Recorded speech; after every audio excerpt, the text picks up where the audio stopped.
Assalamualaikum warahmatullahi wabarakatuh. Perkenalkan, nama saya Pinda Yuning Tias, mahasiswa STI STMB jurusan akuntansi. Di sini saya akan menjelaskan materi yang sudah diberikan sebelumnya untuk memenuhi tugas agama.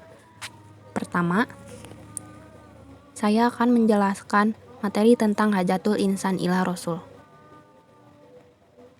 Al-Insan.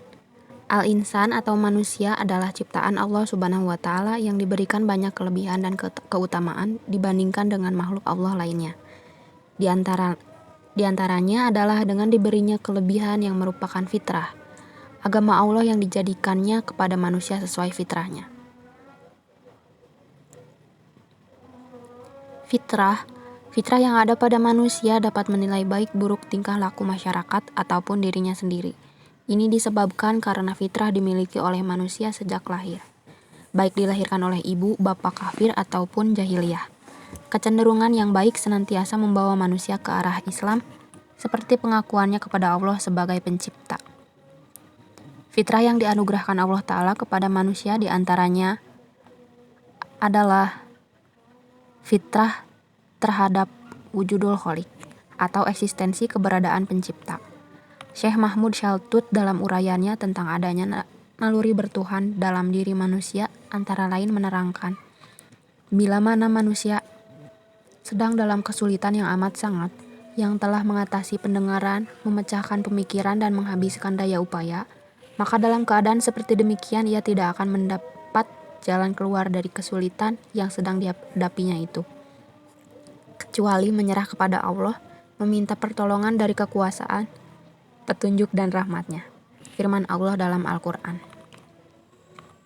Dialah Tuhan yang menjadikan kamu dapat berjalan di daratan dan berlayar di lautan, sehingga kamu berada di dalam kapal dan meluncurlah kapal itu membawa mereka, orang-orang yang ada di dalamnya dengan tiupan angin yang baik, dan mereka bergembira karenanya. Tiba-tiba datanglah badai dan gelombang menimpanya dari segenap penjuru, dan mereka mengira telah terkepung bahaya. Maka mereka berdoa dengan tulus ikhlas kepada Allah semesta, seraya berkata, sekiranya Engkau menyelamatkan kami dari bahaya ini, pasti kami termasuk orang-orang yang bersyukur. Jadi manusia adalah makhluk yang asal kejadiannya bertuhan dan mengakui ada kekuasaannya. Tuhan yang menjadikannya alam semesta ini, itulah naluri dan fitrah manusia. Yang kedua, fitrah untuk ibadatul kholik atau menyembah, beribadah kepada Sang Pencipta.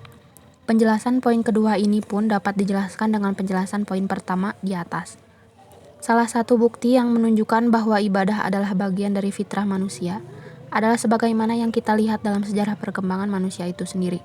Manakala belum sampai kepada mereka para nabi dan rasul yang diutus Allah Ta'ala atau ajaran yang dibawa oleh para nabi dan rasul, maka manusia selalu beribadah atau menyembah Tuhan yang mereka yakini keberadaannya dengan interpretasi masing-masing.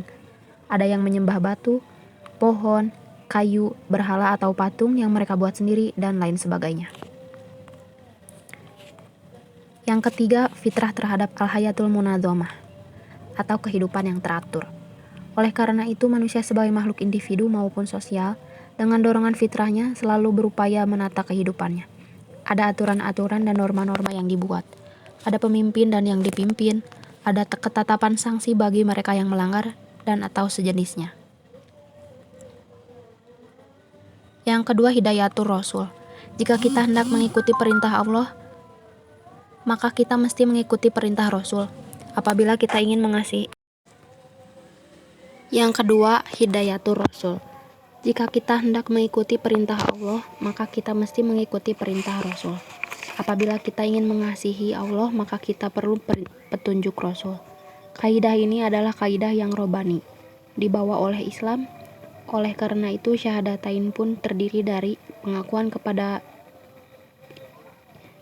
dua, yaitu Allah dan Rasulnya. Katakanlah Muhammad, jika kamu mencintai Allah, ikutilah aku. Niscaya Allah mencintaimu dan mengampuni dosa-dosamu. Allah Maha Pengampun, Maha Penyayang. Dari Quran Surat Ali Imran ayat 31.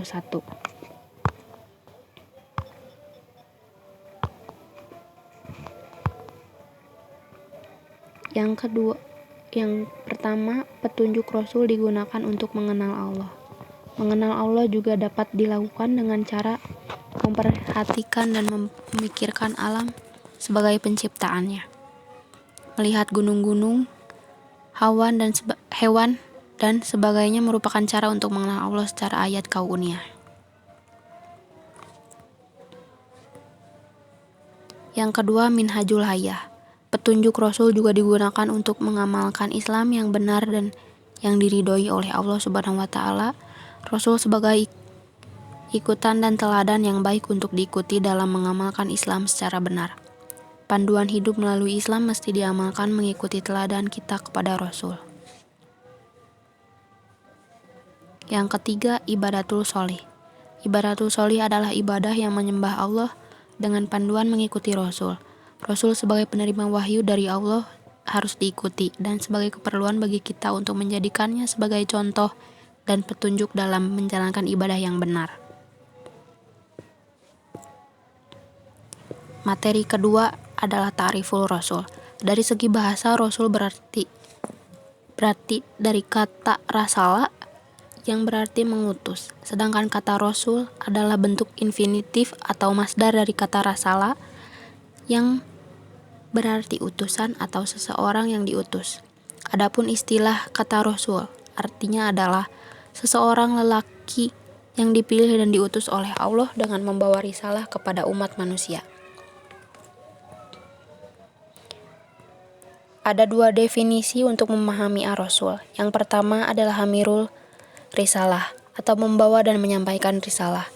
Mengenai hal ini, Allah Ta'ala berfirman, "Hai Rasul, sampaikanlah apa yang diturunkan kepadamu dari Tuhanmu, dan jika tidak kamu kerjakan apa yang diperintahkan itu, berarti kamu tidak menyampaikannya. Allah memelihara kamu dari gangguan manusia. Sesungguhnya Allah tidak memberi petunjuk kepada orang-orang yang kafir." Quran Surat Al-Maidah ayat 67. Yang kedua, Qudwatu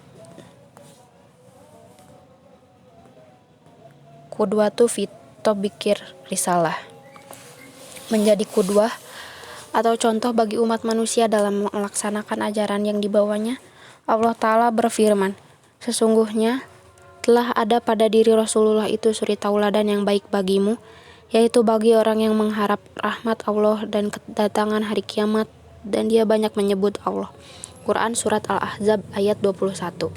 Akan tetapi, semua orang membawa risalah dan menjadi qudwah dan fatonah. Yang kedua, memiliki al-mu'jizat. Yang ketiga, adanya al-bisyarat atau berita gembira kedatangannya. Yang keempat, adanya an-nubuwat atau berita-berita kenabian. Yang kelima, adanya as-samarot atau hasil dakwah yang dilakukan. Materi yang ketiga adalah makanatur Rasul. Nabi Muhammad SAW memiliki kedudukan yang istimewa bagi umat Islam. Namun kedudukan beliau yang istimewa itu tidak disikapi oleh umat Islam dengan sikap gulu atau berlebihan, sebagaimana sikap kaum Nasrani yang mempertuhankan Nabi Isa alaihi salam. Umat Islam memposisikan Rasulullah SAW secara proporsional, sebagai diajarkan sendiri oleh beliau dari Ubaidillah bin Abdillah dari Ibnu Abbas. Ia mendengar Umar radhiyallahu anhu berkata di atas mimbar, "Aku mendengar Rasulullah SAW bersabda, janganlah kalian berlebih-lebihan dalam memujiku seperti orang-orang Nasrani berlebih-lebihan dalam memuji putra Maryam. Sesungguhnya aku hanyalah seorang hamba Allah, maka katakanlah Abdullah dan Rasulnya." Hadis riwayat Al-Bukhari. Dari hadis tersebut, kita dapat menyimpulkan kedudukan Rasulullah SAW adalah abdu min ibdillah, seseorang hamba atau manusia biasa dari sekian banyak hamba-hamba Allah Ta'ala. Yang membedakannya dengan hamba Allah Ta'ala lainnya adalah beliau Rasulun minal mursalin, seorang Rasul utusan Allah dari sekian banyak Rasul Allah lainnya. Sekian yang dapat saya jelaskan tentang materi-materi yang sudah dijelaskan. Sekian, terima kasih. Wassalamualaikum warahmatullahi wabarakatuh.